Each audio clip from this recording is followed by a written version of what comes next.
Hi everyone, it's Alice, and today we're gonna do a winter TBR. I'm finally out the other end of this semester's exam season, which I am super happy with because this semester has been a lot, and I also got the flu in the middle of it, which was just excellent. I'm done now, and I'm super happy with it, and over the past few weeks, I really have not had a lot of time to read, so I'm excited to get back into it, and I just feel like I have a little bit more free time now. I do still have to go to work, obviously, at my full time job, but still, I feel like I have a little bit more time. Anyways, I've gathered up some books that I feel like are going to be great to read over the winter season, and it's a little bit of a mix of everything, which my TBRs always are, so what else is new? The first one that I have is one that I'm really excited to read. It's Away with the Penguins by Hazel Pryor. For some reason, I love an elderly main character. Like, I just love reading about those kinds of characters. And the main character in this one is 85 years old. And she is quite wealthy and she lives in this mansion, but she's also kind of lonely, I think. She seems to live a very solitary life. And she's starting to think of what she's going to do with her wealth when she passes away. Like, she's looking for a worthwhile cause to give it to. And then she comes across this documentary about penguins and she kind of becomes obsessed with it. And she decides that she's going to join the scientists to Antarctica to visit the penguins, I guess, and she will not take no for an answer. And so she goes with them, and I think she ends up rescuing a baby penguin. Penguins are the weirdest little creatures, so I feel like it's relatable that she gets kind of obsessed with them. And this just sounds like a very heartwarming and interesting story. I'm excited to read about the penguins and just to see where it goes. I have once seen a penguin in real life. It was at a zoo when I was a kid, and it was one of those with like the weird hair, which it was a great moment in my life. I just love penguins and birds in general. They're so weird, but they're very interesting. Anyways, I hope there's a lot of penguins in this one, and I'm excited to read it. I have a really good feeling about it. The second one I have is not one that's specifically wintry, but I'm just excited to read it because a lot of you have told me that it's amazing. It's The Goblin Emperor by Katherine Addison, and this one follows this goblin, I think, or a half goblin, it says on the back, who is fourth in line to become emperor, and he spent his whole life in exile, so he has spent his whole life away from court. And then everyone who is ahead of him in line die in an accident, so he ends up having to take up his place as emperor. And he had never expected that. No one expected that. And so I think the story is about him going to court and trying to figure out this new life. I don't know what else is going to happen in here, but obviously he has quite a lot to figure out. I do hope that there is a little bit more to this than just court life and that it's like a little bit exciting, but we'll see. I am excited to read this because a lot of you have recommended it to me, but I will say I am a little bit worried because there is like a glossary in the beginning of this and it's like several pages long, and I'm wondering if I'm gonna be able to keep up with it. It's like almost 10 pages. And I hope that that just means that the fantasy world is interesting, but sometimes with fantasy books like this, if that's the vibe, I can get a little bit confused. But I'm excited to try it, and I am really intrigued to read a book that is about like a goblin as a character. I think that sounds really interesting. No TBR is complete without a T. Kingfisher book, so we have Swordheart, and this is also fantasy, but I think it's more on the cozier side of things. And the story is about this woman who unexpectedly inherits like the estate of a wealthy uncle, and when she goes there, like her relatives like set upon her and tries to take the inheritance from her. And I don't know how this connects, but for some reason she finds a sword in this house, and when she, I guess, unsheaths it, a man appears and he is like an immortal warrior that lives in the sword. How all of this comes together or where we go from there, I don't really know, but there are some romance elements in this as well, so I think we can sort of guess where this is going. And I'm just really excited to read this because a lot of people have told me it's great. To be fair, I am always excited to read T. Kingfisher books, like all of them, but yeah, I think it's gonna be great. I also love this like cover and the whole vibe of it. Then we have this quite chunky book. It's Bury Our Bones in the Midnight Soil by V.E. Schwab, and this came out earlier this year, and I probably should have read it by now, but oh well. I really like this author, so I'm sure I'm gonna enjoy this one. We have 3 timelines in here. We have one set in 1532 in Spain, where a woman is offered an alternate path in life by an alluring stranger.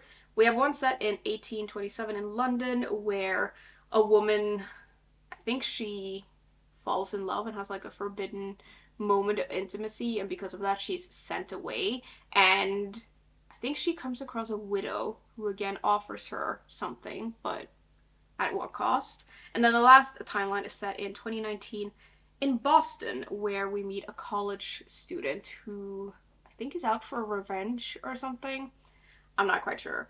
I haven't really looked into this that much. I do know that this is a vampire book, and I kind of just want to go into it not knowing that much. I do quite like these kinds of books that have different timelines, though, and I'm excited to see how it all comes together. We have another one that's on the cozier side of things, I think. It's The Full Moon Coffee Shop by Mochizuki, and this is translated from Japanese, and it's about this cafe that is run by talking cats.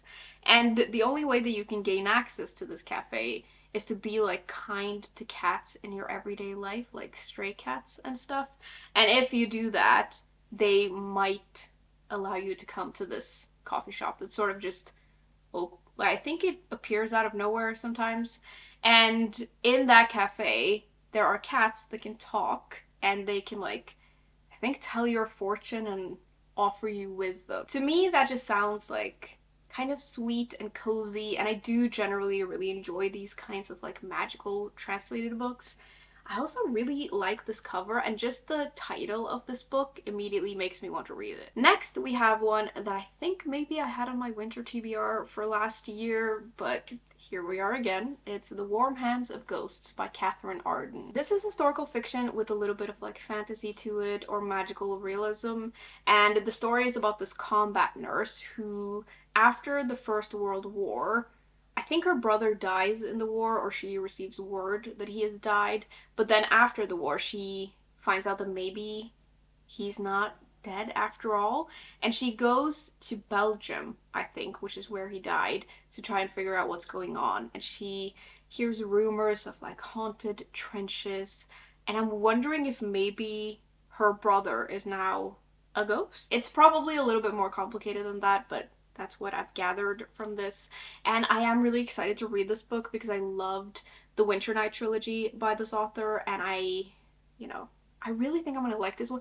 For some reason, this feels like a winter book to me. I don't really know what I'm basing that on, maybe because it's historical fiction, like war. That's what makes me think that, but this winter, I really need to try and get to it. Then we have a book with a very wintry cover. It's The Frozen River, and when I hauled this book, a lot of you told me that this was amazing, which makes me really excited to read it.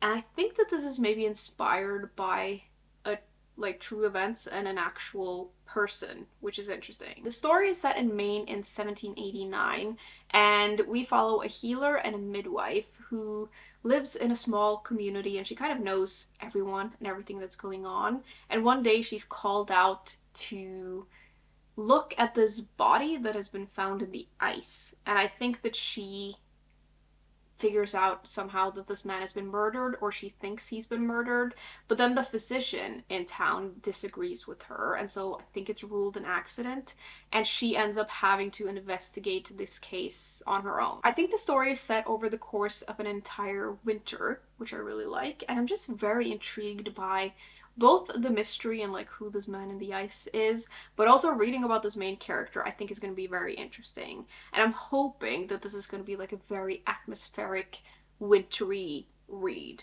I'm getting that vibe from the cover, obviously. The next one also has a beautiful wintry cover. It's The Winter Spirit, and this was literally made for this season, so it's obviously perfect.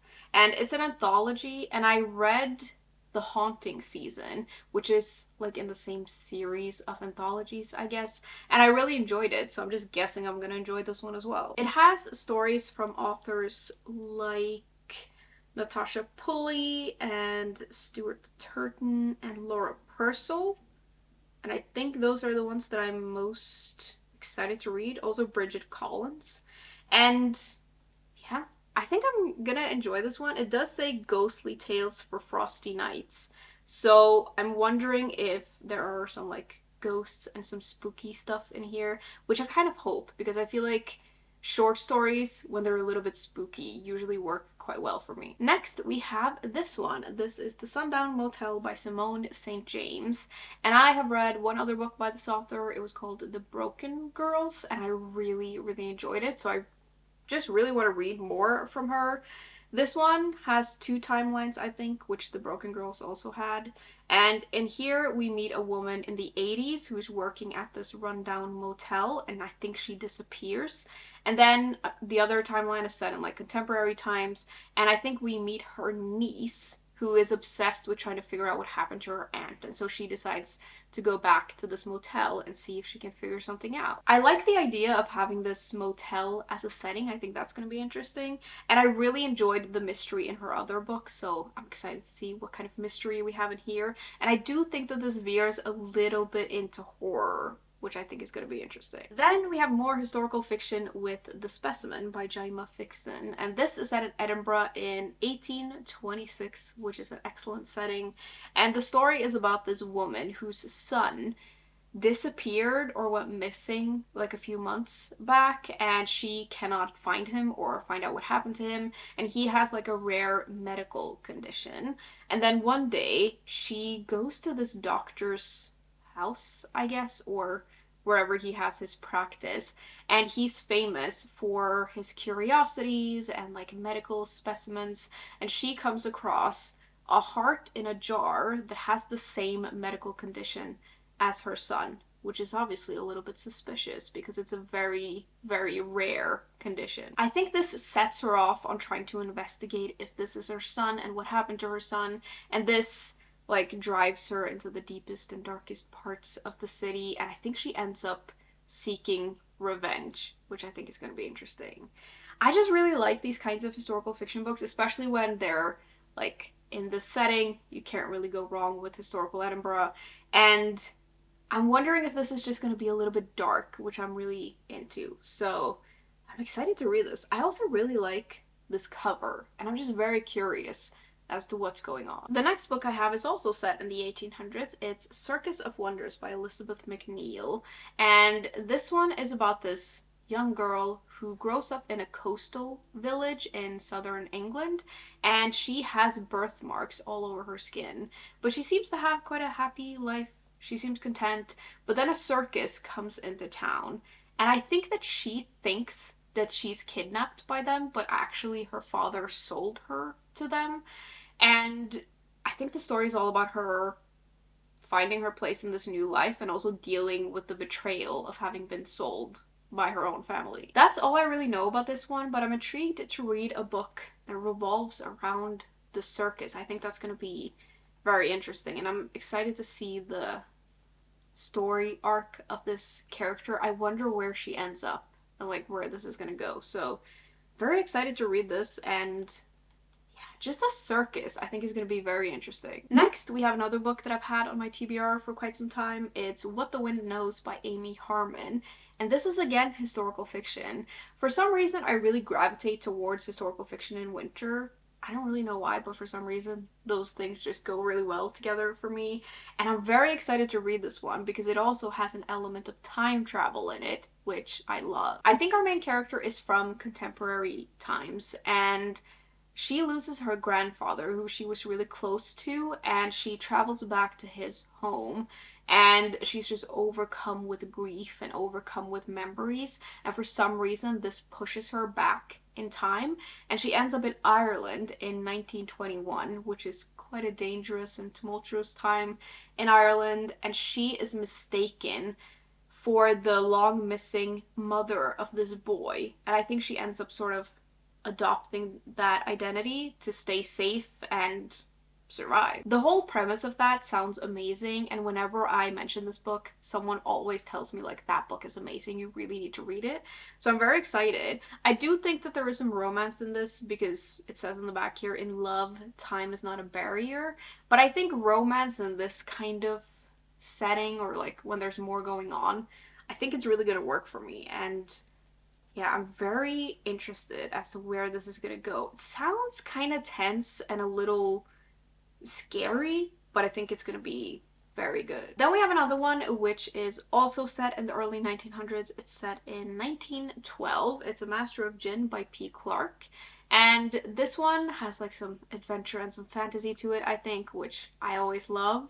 It follows the youngest woman who is working for the Ministry of Alchemy, Enchantments, and Supernatural Entities. And I think that she gets called to the scene of a crime where like a member of a secret brotherhood has been murdered. That brotherhood is dedicated to this particular person who is famous for lifting the veil between the magical and mundane world, and then that person just disappeared. But I think now someone is claiming to be him, like returned or reincarnated or something like that, and this person is out to destroy everything. And it sounds a little dicey, but very interesting. And I'm hoping this will be like filled with adventure, and I'm very excited to see the magic in here and what that is. And yeah, I really like books set in this time period as well, so I'm very excited to read this one. I think, like, I hope it's gonna be sort of filled with action, but that I'm also gonna love the characters. Second to last, we have a book that I just got. Like, I haven't even hauled this book yet. It's The Long Way to a Small Angry Planet by Becky Chambers. And this is science fiction, and it follows a main character who joins a motley crew that, like, travel around on this spaceship exploring the galaxy. And our main character is excited to get away from her life, but also for this new adventure. I think what happens is that the crew, after she joins, is offered this very lucrative job, and if they take this job and succeed, they will be set for like a good while. But then, of course, this job ends up being actually very dangerous, and they sort of have to band together to survive the whole ordeal. The premise of this reminds me a little bit of the show Firefly, which is actually one of my all-time favorite shows. I've seen that show many, many, many times. Except that one episode that is like really scary, which I usually skip. But I've seen it a lot, and I don't know if that comparison is fair or if I'm like getting my hopes up, but if it's like close to that or similar to that, I think I'm really gonna enjoy this one. And I don't read a lot of this kind of sci-fi, but I think if it's more sort of adventure-y or there's like a quest, I could get really into it. So I'm excited to read this. I also feel like a lot of people really love this book, so I'm trying not to get my hopes up too much, but I do think I'm really gonna like it. Lastly, we have to sneak in a book with some dark academia vibes because I can never go too long without reading one. So I picked this one. This is Black Chalk by Christopher Yates. And this one is about this group of 6 best friends who are all students at Oxford. And during their like years of studying, they start doing this particular game, which they call a game of consequences. And it starts off really childish and silly, but then it evolves into something really scary and something that has tragic results. I'm guessing that someone dies because it then says that 14 years later, the remaining players get together for one final game. And the premise of that just sounds really interesting to me. I don't know how much of this takes place at Oxford University or how much takes place like later, but I think it's going to be very interesting. And I know not everyone likes this book, but with books like these, I very often end up enjoying them even when others don't. So I'm excited to try it. That was the end of my stack for today though. It's a little bit ambitious based on how much I read and how much I get distracted by other books, but I'm hoping to get to some of these. If you've read any of them and you like love one of them, tell me and maybe I'll read that one first. But yeah, I'm excited to have some more time to read until the new semester starts, which I'm just ignoring for now, but whatever. I would love to know if you have made any reading plans for the winter and if you have picked out any particular books that you're excited to read. I would love to hear about it all in the comments. And yeah, as always, thank you very much for hanging out with me today, and I will see you soon. Bye!